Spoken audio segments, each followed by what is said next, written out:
Today we're going to look at one of my favorite plants, Ficus Elastica.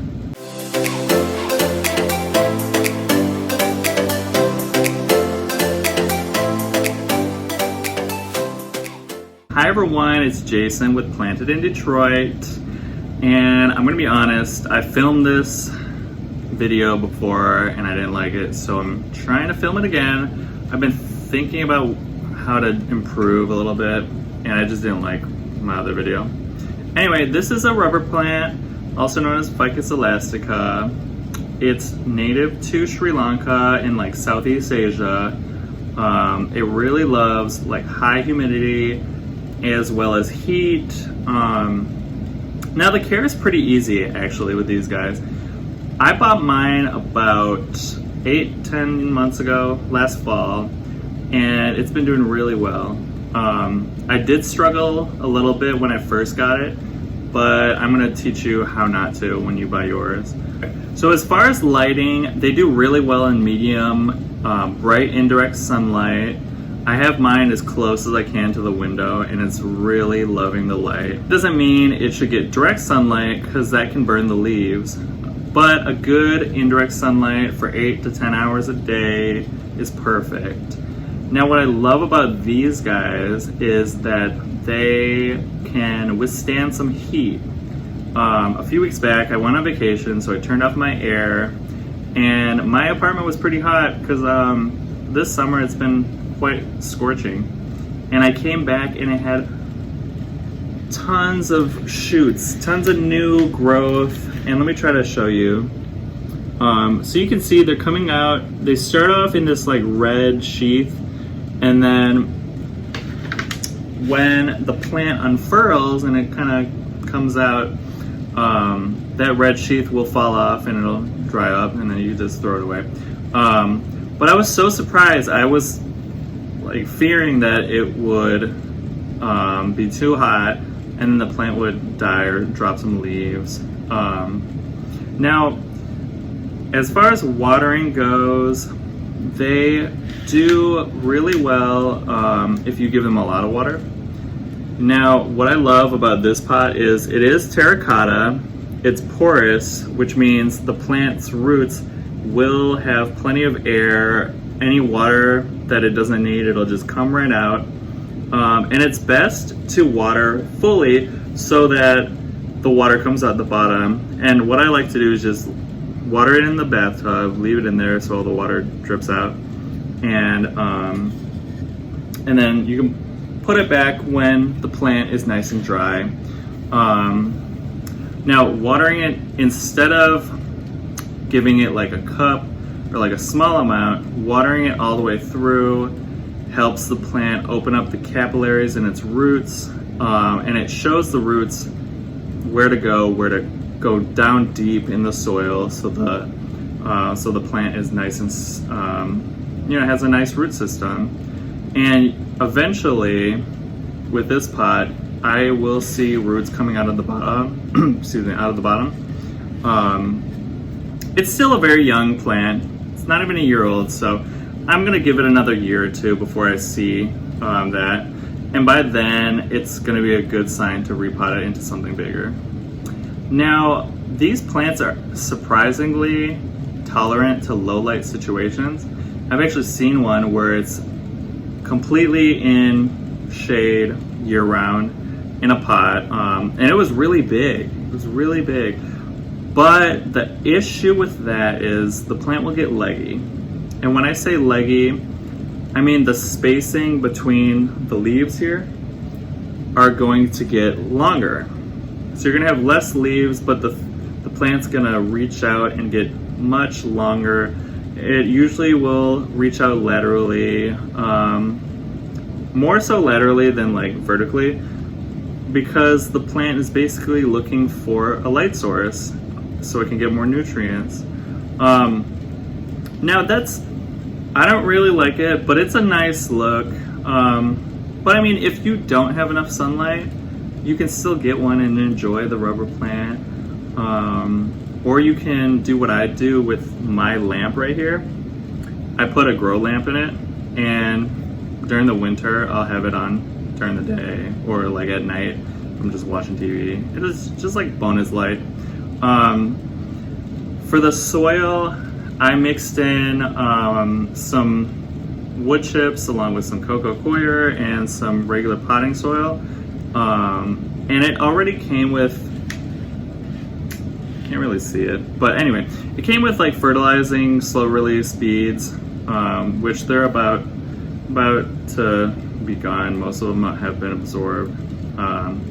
Now I do, on a monthly basis, I do fertilize with fish emulsion, which is like an organics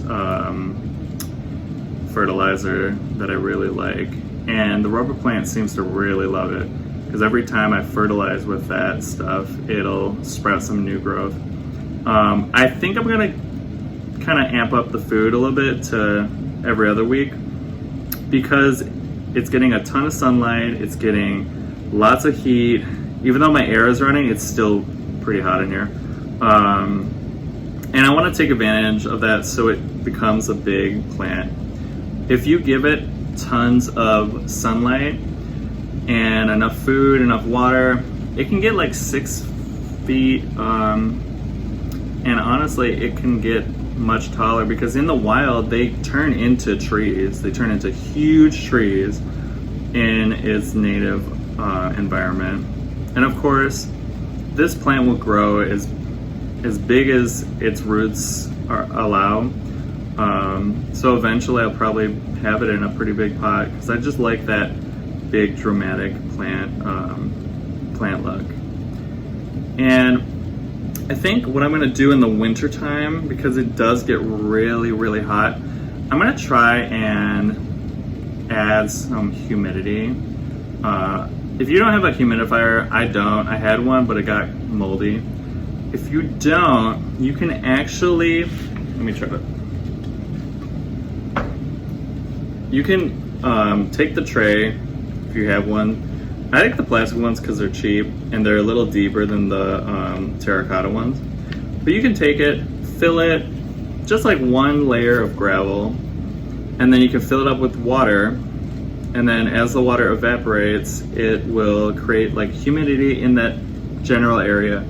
And that can help with plants like Ficus Elastica, as well as like Christmas cactus that like humidity. Pothos, they don't really care. I mean, they can do humid, but it's not that much of a requirement. What you want to do, the worst thing you can do is actually underwater, because it'll start dropping leaves. And let me show you an example. You can see this leaf right here, it's turning kind of red. Eventually it's probably going to turn yellow and just fall off. And it's because I didn't water it enough. I just kind of did like a quick water last week when I was leaving. But I think, I don't know, it's mostly green, so I might be able to save that one. Another thing, when you get a new plant, most plants, when you bring them home, it's a new environment and they're acclimating to the new environment. So it's normal if it drops some leaves. I had this plant, and then I also bought a fiddle-leaf fig, and I think the fiddle-leaf fig was like the queen of dropping leaves. It took me literally till springtime to get it acclimated, and now it's doing great. It's spreading new growth like a weed. But don't panic. And my rubber plant dropped a lot of leaves. It seemed like every time I watered it. And I thought it had root rot, but one day I just was like, well, if it dies, it dies. But I'm gonna try giving it more water. And that was literally the thing that saved it. So they like lots of water. You don't wanna drown it, but definitely water it all the way through. And you'll have a pretty happy plant, and they grow pretty quick, considering. Now, if you do want to propagate them, and if you like having multiples, or if you want to give it away, you can split them apart. And I think that would be easier, in my opinion, You have to have like a pretty well-established plant to do that, so it has enough strength to basically replicate itself. But I like that because it's less of a shock. You can also propagate it from pulling off one of the leaves and then just dipping the stem in water. You want to make sure it's just the stem and not like the actual leaf in the water, because it can rot out that way. But when you do that, it's going to take a month or two for roots to form, and it's going to look like nothing's happening for most of the time. And as a basic rule with propagating by water, you want to change out the water every couple of days. If it's cloudy and if it looks gross, it's definitely time for new water. What I do is I think, like, is this water something I would drink? Like, is it clean? Is it clear? And that's kind of my deciding factor. And what you want to do once it starts getting roots, you want to make sure they're like an inch or two. If you have too much root, it's going to shock very easily and very quickly, and then the leaf is just going to die. And also, the roots are very firm. They're not as thin. They're nice. They're thick roots that are coarse, and it's so easy to break one. I actually broke one when I tried propagating a plant, a rubber plant. So that's something you want to look out for, because that is eventually just going to kill it off. But you can find them pretty easily. They're kind of trendy now.